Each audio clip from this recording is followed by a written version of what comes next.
Hello, welcome all my friends. And this video I'll be just touching upon the definition and classification of Vivadi Ragas. Basically, Vivadi Ragas are classified in our Carnatic music system as slightly having certain unpleasant note intervals. That is why it is known as Vivadi Raga. Vivadi means controversial. In literary meaning, it's controversial. Or acoustically, if you speak, Vivadi means in music, it is known as, which is giving a slight unpleasant aesthetic feeling or emotional feeling or bhava because of the proximity of at least one pair of notes. And please, we have to really see that. And a raga is known to be a Vivadi raga when you have one pair of notes which are very close, means close by an interval of one shruti. And the basics of our music is basically Saptaswaras, 7 swaras, which occupies 12 tonal positions. But in fact, we have 16 numbers, 16 shrutis. We had earlier 22 numbers of shruti. It has been compressed to 16. That 16 again has been further compressed to 12 because of some overlap of Rishabham, Gandharam and Dhaivadam and Nishadam. So because of the overlap, the 16 has become 12. So 12 tonal positions and 7 swaras.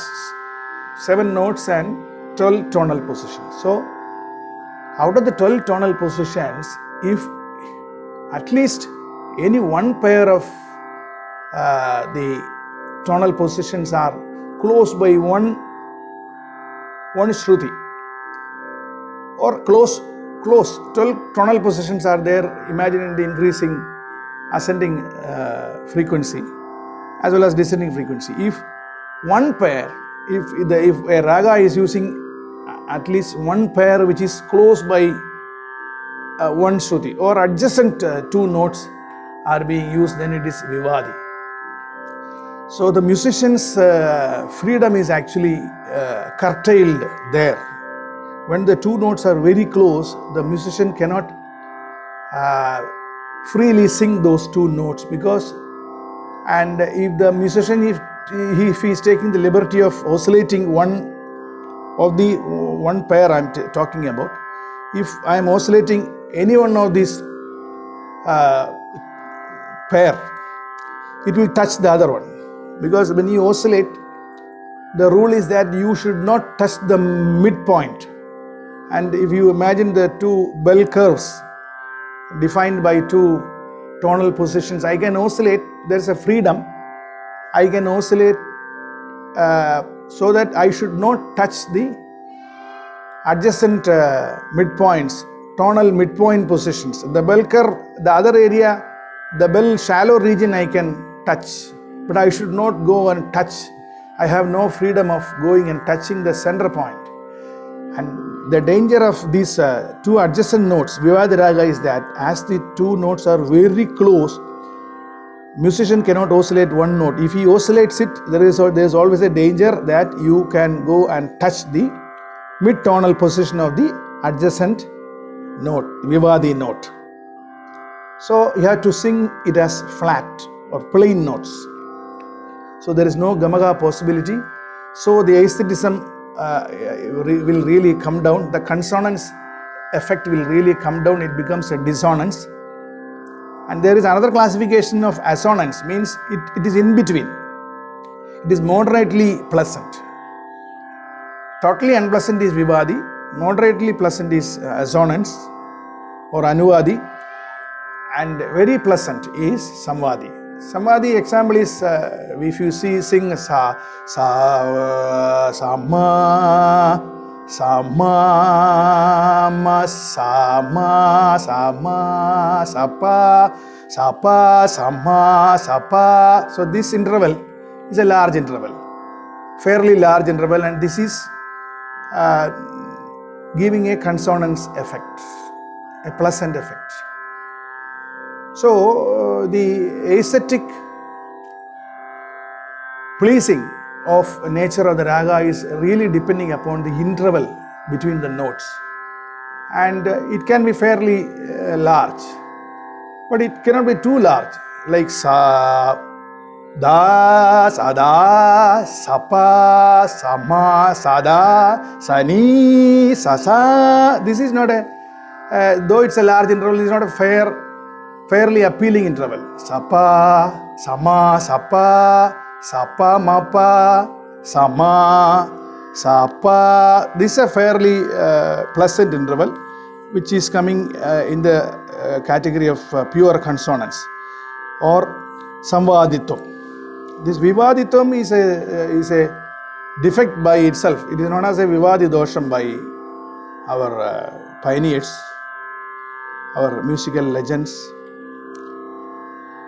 So the limitation is that you cannot sing it with a gamaga. You cannot have a sudibhedam of these vivadi ragas. And surprisingly, the Melakarta arithmetical arrangement by Venkatamahi is a very intelligent arrangement, putting Shuddhamadhyama ragas and Pratimadhyama ragas, 36, very intelligent arrangement in our Carnatic system. Their majority of the ragas are Vivadi. 42 numbers of that 72 Melakarta ragas are Vivadi. 30 numbers are only non-Vivadi ragas, which are having fairly better scope of alap, explanation and deliberation as far as the raga alap is concerned. The scope of creativity is more for these non-Vivadi ragas. But Vivadi ragas, the scope of creativity is fairly very less you have to. And of course, a musician's smartness or a musician's lakshana jnanam, they call it laksha jnanam and lakshana jnanam. One is purpose and the other one is the root. And the basic scientific knowledge, grammatical comprehension of the music is really resting in the lakshana jnanam. So a musician who is having a high lakshana jnanam can sing fairly better these Vivadi ragas. So once musical intelligence is really, this is the scale, yardstick used to govern or used to analyze and understand the musical intelligence of a person, the capacity of singing, elaborating a Vivadi raga. Mainly the really a handful of Vivadi ragas are popular. As we know, Ganamurti, Gana Samavarali, as per the dictionary system, third Melakarta ragam, Shubhavandhu Virali, then Varali is a Janya ragam, but it is also a Vivadi ragam, and there are 42 Vivadi ragas I have explained. And the Janya ragam, the child ragas born out of this Vivadi ragas are also having a very high chance of becoming a Vivadi raga, mostly. And Nasika Bhushan is another Dheniga. So Nata is another very important popular Vivadi raga. And I just illustrate how just the case of Ganamurti ragam. Ganamurti raga is a third Melakarta ragam, Shadjam, Shuddha Rishabham, Shuddha Gandharam, and Shuddha Madhyamam, Panchamam, Shuddha Daivadam, Kagali Nishadam, and Shadjam. Sariga Magariza Ganamurti ga ga re re sa is a notation. Ga ga re re sa. So this re and ga are very close by just one interval. One shruti, it is spaced by one interval. So there is a Vivadi dosham. Sa re ga. It is sa re re. Small t and highest tree. Suddha Rishabham and Suddha Gandharam. Suddha Gandharam is occupying the Chaturshuddha Rishabham. So Suddha Rishabham and Chaturshuddha Rishabham. Sari Ri Sari Ga Gama Ga Re Sa Gana Murti Padabama Ga Ga Re Re Sa Venu Gana Murti Sri Krishna Venu Ganalola Tribhuvana Pala Pahi Ganamurti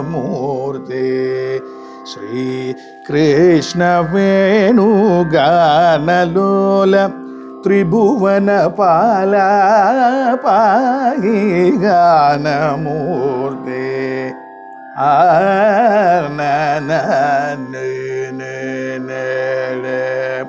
Though this is a Vivadi Raga, but there is a little scope of no explanation of this Raga possible because of the interval between Ma and Ga. Ga ma ga re. You can oscillate the Ga.